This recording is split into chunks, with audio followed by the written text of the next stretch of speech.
amigos, sejam bem-vindos ao nosso canal no YouTube. Meu nome é Renata Barros, estou aqui com o nosso querido irmão Vinícius Lousada. Muito obrigada, Vinícius, por aceitar o nosso convite. Vinícius é trabalhador do Centro Espírita Leon Denis, em Porto Alegre, e também trabalhador da Federação Espírita do Rio Grande do Sul. E ele falará hoje sobre o tema Na Cultura da Paz. Farei a leitura de uma pequena mensagem do livro Sugestões Oportunas, de Torres Pastorino, para harmonizarmos o ambiente. Atender sem descer. Quando desces a lama, cuidas em não chafurdar no lodo, pisas com todo cuidado. Quando te abaixas para apanhar algo na água empoçada, procuras segurar-te para não caíres na poça. Quando te abaixas num parapeito a grande altura, chegas a amarrar-te com uma corda na cintura, para que não despenques precipício abaixo. Assim, quando atenderes a certas criaturas, cuida de precaver-te para evitar contatos que possam amanhã trazer-te resgates dolorosos. Vigia as palavras que proferes para não seres mal interpretado. Então, meus irmãos, vamos fechar os nossos olhos e agradecer a Deus a oportunidade do trabalho no bem e a oportunidade de ouvirmos mais uma palestra na noite de hoje, falando sobre a paz, que possamos nos conectar a Jesus e aos nossos mentores espirituais. Graças a Deus, graças a Jesus. A palavra é toda sua, Vinícius. Olá, Renata. Olá, meus amigos do Centro Espírita Caminheiros da Luz, de Planalto, no Distrito Federal. É uma alegria estar com vocês nesse momento e nós vamos fazer uma reflexão a partir das contribuições do Espírito de Emmanuel, que traz essa temática. Aliás, Emmanuel tem vários textos sobre a cultura da paz que merecem a nossa atenção. É fácil de identificá-los, sobretudo com aquela coleção O Evangelho por Emmanuel, que nos permite perceber quantas vezes o benfeitor tematiza esse assunto tão importante na sociedade que nós vivemos, não só no Brasil, mas no mundo. Na Cultura da Paz, portanto, é um texto que nós vamos encontrar no Evangelho por Emmanuel, nos comentários ao Evangelho de Mateus, obra naturalmente psicografada pelo nosso querido irmão Chico Xavier. Nesse texto, nós vamos encontrar recomendações do benfeitor para a nossa conduta diária, a fim de que cada um de nós possa desenvolver a cultura da paz. Sem nenhum outro esforço, senão da própria educação, ou da autoeducação, ou como nós costumamos dizer aqui no nosso movimento espírita no Rio Grande do Sul, a educação dos nossos sentimentos.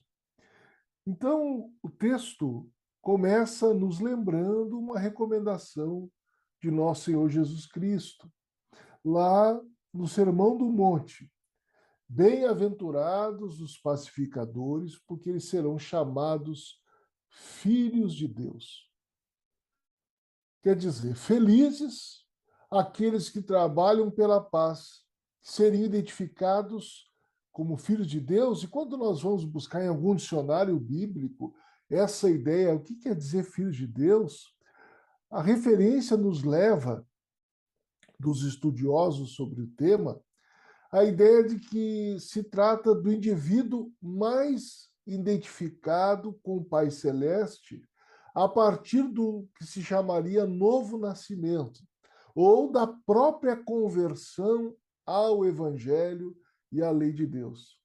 Quer dizer, serão chamados filhos de Deus, traduz a seguinte ideia, de que na medida em que alguém trabalha pela paz, mais se identifica com as leis divinas e naturalmente é reconhecido por essa identidade materializada na própria vivência. Isso não é pouca coisa. Então Jesus está já lembrando no Sermão do Monte que a Boa Nova é uma mensagem de pacificação. A partir desse trecho, o Espírito Emmanuel nos convida a pequenas atitudes diárias que contribuem com a construção da cultura de paz. Eu gostaria de lembrar que quando nós vamos procurar textos da Unesco sobre a cultura da paz, nós vamos colher o seguinte entendimento. Cultura de paz significa a atitude ou as estratégias, os meios utilizados para que nós resolvamos os conflitos através do diálogo, sem uso da força, sem ferir jamais a dignidade intrínseca à pessoa humana ou a qualquer outro ser. Cultura de paz, então, é uma forma de lidar com a vida, de viver a vida e de enfrentarmos os conflitos distantes de soluções bélicas, soluções, entre aspas, violentas, mas pelo diálogo, pelo, como se diz popularmente, pelo ganha-ganha, em que todos aprendem, crescem e vivem aspectos fundamentais da civilidade na convivência. Emmanuel, então, começa esse texto dizendo o seguinte: na cultura da paz, saibamos sempre, e ele vai tecendo várias recomendações que nós temos que levar em conta sempre. Primeiro, respeitar as opiniões alheias como desejamos seja mantido o respeito dos outros para com as nossas. Vejamos que é algo simples, embora tenhamos alguma dificuldade em praticar. Emmanuel está relembrando aqui para a nossa relação com a opinião dos outros a regra áurea ensinada por Jesus. Façai os outros o que gostaríeis que os outros vos fizessem. Quem de nós não gosta de ter a opinião respeitada? Nós até aceitamos, às vezes com alguma dificuldade por orgulho, a crítica à nossa opinião, o contraponto, mas a dificuldade maior está quando alguém nos agride verbalmente, quando alguém desqualifica a nossa opinião, pura e simplesmente, ou a combate sem procurar compreendê-la. Bom, se para nós isso é incômodo, o desrespeito à opinião, que é bom deixar claro, que discordar não precisa ser desrespeitar. Nós podemos discordar com educação. Nós podemos aprender a dialogar sobre um tema e apresentar perspectivas bem diferentes uns dos outros, sem que com isso passemos a nos odiar ou então a nos agredir verbalmente nas redes sociais, como é muito comum. Nós percebemos a violência da linguagem que nós construímos enquanto sociedade, muito bem apresentada nas redes sociais, quando as pessoas discutem um tema que discordam e passam a se ofender, o que revela uma limitação muito grande no que diz respeito à capacidade de argumentar, de logicar, de apresentar as ideias. E, naturalmente, revela uma imperfeição do espírito imortal que precisa ser superada, que se trata do orgulho, que é totalmente contrária à humildade, que é uma virtude postulada e exemplificada pelo nosso mestre governador espiritual da Terra, Jesus. Então, nós temos oportunidade, nesse pequeno trecho de Emmanuel, lembrar da importância, se queremos trabalhar pela construção da paz no mundo, precisamos aprender a discutir, a dialogar, a debater ideias no campo das ideias, sem partirmos para o desrespeito ao próximo e às suas opiniões. Bom, mas qual vai ser o meu critério? Agir como eu gostaria que agissem comigo. E aí nós vamos aprender a conter esse impulso enfermo que nós construímos ao longo de muitas vidas, em reencarnações em que transitamos em atitudes belicosas, guerreiras mesmo, vamos aprendendo agora a apaziguar o coração e apresentar ideias, e escutar ideias. Se não concordamos, muito bem, cada qual siga no seu caminho com as ideias distintas ou podendo conviver com o respeito necessário, fundamental, para que um dia aprendamos a amar-nos uns aos outros. Mas Emmanuel, como se não bastasse, vai trazendo mais recomendações para que cada um de nós, espíritas, que adotamos o Evangelho como código de conduta, possamos agir pela paz, não da boca para fora, mas nas nossas ações diárias. A próxima sugestão é colocar-nos na posição dos companheiros em dificuldades, a fim de que saibamos ser úteis. Há uma palavra, atualmente, muito utilizada. A época em que Emmanuel escreveu esse texto, quase não se ouvia falar nela, mas esse trecho traduz esta palavra, que se chama empatia. A capacidade que nós temos, enquanto seres humanos, por conta da dimensão emocional do ser integral que somos, de alcançar pela emoção, pela via da sensibilidade, a perspectiva do outro em determinada circunstância, às vezes, inclusive, de aflição e de sofrimento. Vejamos só, colocarmos-nos na posição dos companheiros em dificuldades, a fim de que lhes saibamos ser úteis. Se nós observarmos com atenção, na esfera pública, nas relações sociais as mais variadas, no ambiente de trabalho, no trem, no ônibus, na rua, no clube, em qualquer espaço, nós vemos muitas pessoas dispostas à crítica, dispostas a apontar os erros. Dificilmente encontramos pessoas que, ao apontar soluções, ponham-se no compromisso de estabelecer essas soluções. E, mais raro ainda, é que hajam pessoas, e quando a gente destaca a raridade, é para dizer o quanto é necessário.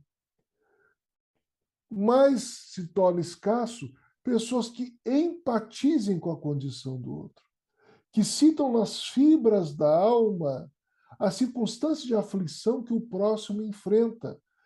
Para chorar somente? Claro que não, mas para ser útil, para ajudá-lo ao seu erguimento, para ampará-lo naquilo que ele precisa, sem discursos intermináveis, sem julgamentos, ainda que pareçam piedosos, sem nenhuma pretensão de colocar-se superior ao próximo. Se a gente quiser ter uma imagem de como é que nós podemos fazer isso, Jesus já deu-nos o ensinamento na parábola do bom samaritano. A figura do bom samaritano é esse indivíduo empático, que diante do sofrimento de alguém tem compaixão, não faz um inquérito para saber da vida do outro, auxilia, o socorre na sua necessidade e segue no seu caminho. Não faz selfie da caridade, não faz propaganda da caridade, não humilha aquele que recebe assistência. É algo que nós cristãos modernos precisamos aprender. Porque muitas vezes nós nos sensibilizamos com a pessoa que pede no semáforo, com o cão largado à frente de nossa casa.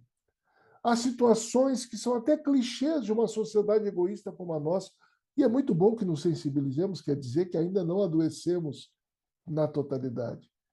Mas há sofrimentos que não são visíveis, como nos ensina o Evangelho segundo o Espiritismo, os infortúnios ocultos, há dores da alma das pessoas ao nosso lado. Nós temos as nossas próprias dores também. Então, se quisermos pacificar, nos coloquemos na posição dos outros. Às vezes, aquela pessoa que nós enxergamos nas melhores condições de vida material é alguém profundamente solitário, apegado aos valores materialistas, vivendo aquilo que Emmanuel, em outra página, chama de subdesenvolvimento espiritual, carente por crer, sedento por entender a vida futura, desesperançado no seu materialismo. Coloquemos-nos na posição dessa pessoa.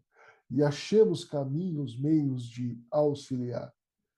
Pode ser aquele irmão, aquela irmã dentro da casa da gente, que precisa de um amparo qualquer, de uma compreensão, de uma conexão. Às vezes, Renata, é só uma escuta atenta daquele familiar.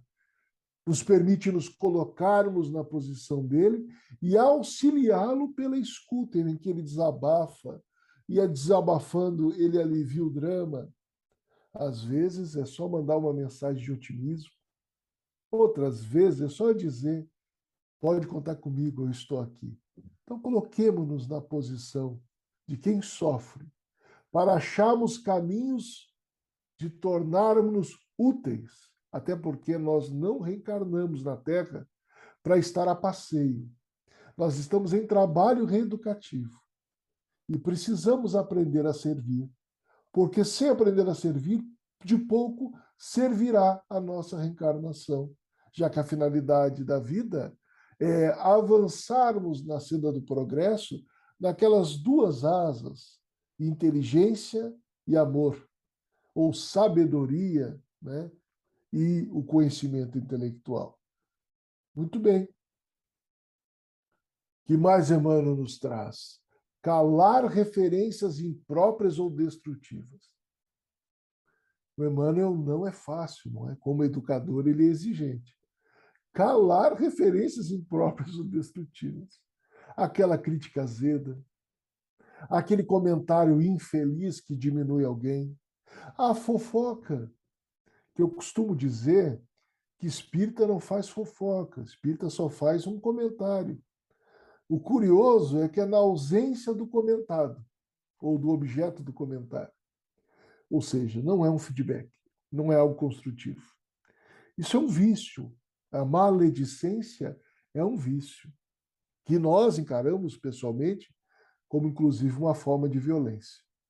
Uma violência verbal, simbólica, mas violência. Então, calar aquela referência que diminui alguém à frente ou às costas, que destrói sonhos, propósitos, que desmotiva, que desvaloriza. Reconhecer que as nossas dores e provações não são diferentes daqueles que visitam, daquelas que visitam o coração do próximo. Vejamos só, nós temos uma experiência corpórea em comum e somos, numa identidade comum, filhos de Deus. As nossas provas e expiações não são tão diferentes daquelas do próximo. Então eu não posso me sentir nem um coitadinho e nem achar que o outro é um privilegiado.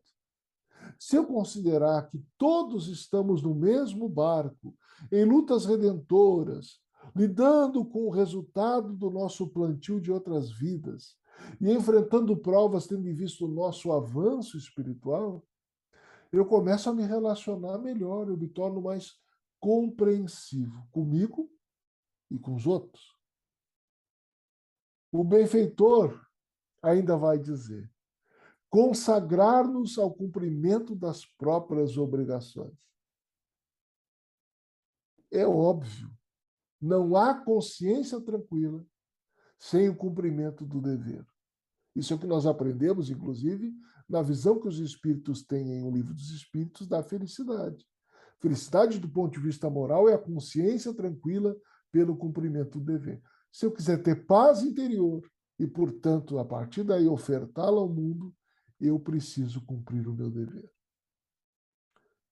Fazer de cada ocasião a melhor oportunidade de cooperar a benefício dos semelhantes. Já pensou se sair com isso, assim, de manhã cedo para trabalhar, no ônibus? Agora é uma oportunidade de cooperar com os meus semelhantes. No ambiente de trabalho, não vai ter peso no trabalho. Eu estou aqui cooperando com a empresa, com o salário de todo mundo, com a alegria do ambiente, com o bem-estar. Se eu enxergar que aonde eu estiver eu tenho a oportunidade de cooperar, eu vou entender que não há mesmo linhas divisórias entre o templo, no nosso caso, o centro espírita, e a sociedade. Nós viveremos espiritualmente os momentos da nossa vida, buscando a possibilidade de promover felicidade, paz, pelo exercício, pelo compromisso, da cooperação, orientada, vale dizer, por um olhar de compaixão. Porque todos nós almejamos ser felizes. E se eu considerar isso, eu sou capaz de sair dessa concha do eu e me perguntar, ou perguntar ao Pai Celeste nas horas da prece, de que forma que eu posso ser útil ao meu irmão de caminhada nessa circunstância, com as dificuldades que eu tenho. Daí eu estou promovendo a paz também. Melhorar-nos através do trabalho, do estudo, seja onde for. Nós espíritas temos clareza disso. O difícil sempre é a prática. Nós temos um compromisso com a reforma íntima. Nós estamos aqui para voltarmos à vida espiritual melhor do que nós chegamos. Então, eu tenho que tentar me libertar de alguns vícios, de algumas imperfeições, aprender a virtude, virtude, no sentido da palavra, quer dizer uma disposição natural para o bem. E como é que eu aprendo a praticar o bem? Praticando. Qual é a minha regra? Qual é a minha métrica? É a caridade. Por isso que Allan Kardec estabeleceu, no capítulo 15 do Evangelho segundo o Espiritismo, fora da caridade não há salvação. E na medida que eu vou exercitando, guiando a minha conduta pela caridade, eu vou construindo esse processo de melhoramento, de progresso intelecto-moral. Melhorarmos, então. Não perder tempo. Não anestesiar a consciência nos vícios os mais variados, nas cantilenas de sereia que a cultura materialista nos apresenta. E nem façamos da experiência religiosa uma forma de nos alienarmos dos compromissos com a vida. Melhoremos-nos para que possamos dizer, quando voltarmos à vida espiritual, eu não virei anjo, mas estou retornando melhor do que quando eu saí daqui. E Emmanuel sugere cultivar o prazer de servir. Há um bem-estar na compaixão ou no exercício de serviço ao próximo que é quase inenarrável. Mas é uma experiência que todos nós temos. Quem não se sente pleno quando pratica um ato de caridade? Especialmente aquele que não tem propaganda, que só a gente, Deus, sabe que agiu em benefício de alguém. Cultivemos esse prazer. Nós já cultivamos tantos prazeres da vida material. Abrir a agenda e cultivar esse prazer de servir, de ser útil, de amparar, de socorrer, de esclarecer, de fazer algo que contribua com a coletividade, a começar pela nossa família, que é esse laboratório de convivência que nos ensinará um dia a amarmos a grande família universal. Mas recomenda ainda, Emmanuel, que nós temos que semear o amor por toda parte, entre amigos e inimigos. Não dá para o espírita cultivar inimizade. Não faz sentido. Como discípulo de Jesus, não tem o menor sentido. Inimigos são amores que adoeceram. Ter inimigos é uma coisa, fazer inimigos é outra. É natural que tenham pessoas que não gostem da gente. Aliás, às vezes até por questão de bom senso. A gente às vezes não é flor que se cheire. Mas inimizar-se, cultivar inimizade, nós não temos esse direito, se somos discípulos de Jesus. Porque ele que nos disse, como um mandamento, assim, selando os seus ensinamentos ao cabo da sua missão. Amai-vos uns aos outros. Mas isso ele já tinha dito. Mas ele encerra a sentença. Como eu vos amei. Imaginemos o que é o amor. o espírito mais puro que viveu sobre a terra, que se reembosca nos laços da vida material, encarna-se nas vias naturais, vive as experiências dolorosas que vivemos os que estamos mergulhados na reencarnação na Terra, para nos ensinar que, vivendo a lei do amor, nós somos capazes de alcançar a plenitude. Então, amar sempre, ainda que não amados. Não há outro caminho. Aliás, já disse um ditado que o amor é a cura. Mas também Emmanuel nos sugere manter a esperança, jamais duvidar da vitória do bem. Uma das leis morais que o Espiritismo nos ensina é a lei do progresso. Nós progredimos sem cessar. Essa é a lei. Então, dia mais dia, demore ou não demore, o bem será a lei suprema vivida na Terra. Não há por que haver desespero. Não há por que haver desesperança. Não há por que nos esfriarmos no coração. Pelo contrário, agora é hora de perseverarmos. Reconstruirmos nossas frentes de trabalho no bem e assumimos os compromissos, porque uma reencarnação é muito pouco para fazer tudo o que nós precisamos fazer para colocar a consciência em dia com a lei de Deus. Vamos ver o que Emmanuel nos reserva ainda sobre as nossas atitudes na promoção da cultura de paz. Buscando a consideração de pacificadores, guardemos a certeza de que a paz verdadeira não surge espontânea, de vez que é e sempre será fruto do esforço de cada um.